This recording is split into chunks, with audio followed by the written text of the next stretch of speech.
So as people with like really big thinking brains compared to what horses have, we tend to think first and feel second, and we think our thoughts are what create the feelings. But in reality, we feel things first, and then the feeling is interpreted by our brain as a story. So we take an enormous amount in through our bodies and we feel with our bodies, and then we put the story on top. But because most people are used to thinking first, and because we learn at school to think because we're taught to be as logical as possible, a lot of people just ignore all of this information that comes through our bodies from our environment. Horses, of course, have got very tiny little thinking brains, but they have these massive feeling brains. Their limbic brain is really, really big. They can help us to feel in that way.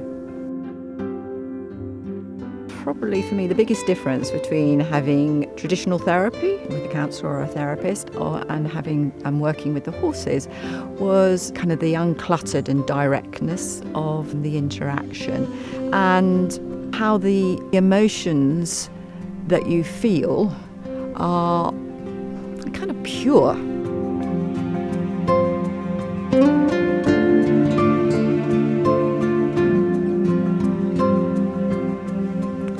So much of the work that we do with horses is about getting out of our heads and into our bodies, so out of what we think and into what we feel, and feeling sometimes quite difficult emotions that we might spend a lot of time avoiding, actually. But the horses, because they're so good at feeling, and there's something about their size and their capacity to feel, makes it slightly easier sometimes to sink into, what might be a very deep sadness that's being masked by an anxiety or depression. So it's about really coming out of our heads and into our bodies, and then integrating all the way through. So every session is completely different. There are a number of set pieces that we can do with the horses, which are sort of exercises around making a connection, protecting your boundaries, maybe working towards a goal. But often sessions are more reflective than that. It actually really evolves. There is a structure though, it's not just literally standing with horses in a field. It's always guided, and I always try to make sure that my pace is comfortable for the horses and for the client. So it's not one size fits all, it's very much about getting what you need to get from the sessions.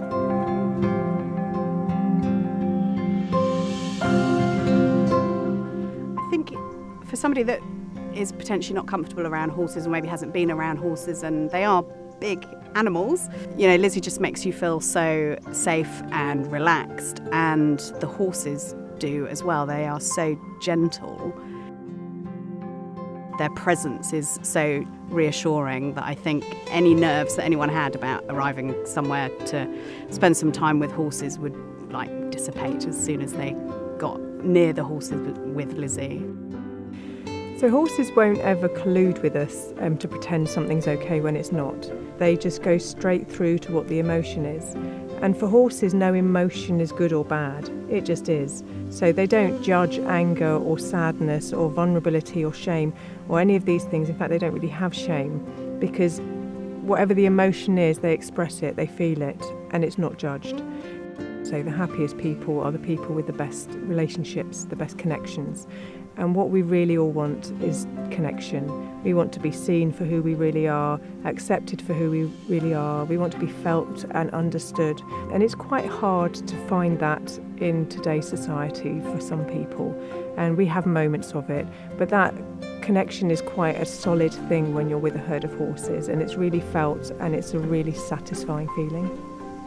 So if you're interested in equine facilitated therapy for yourself, I'd love to hear from you by email or text, and there's more information on my website if you want to have a read.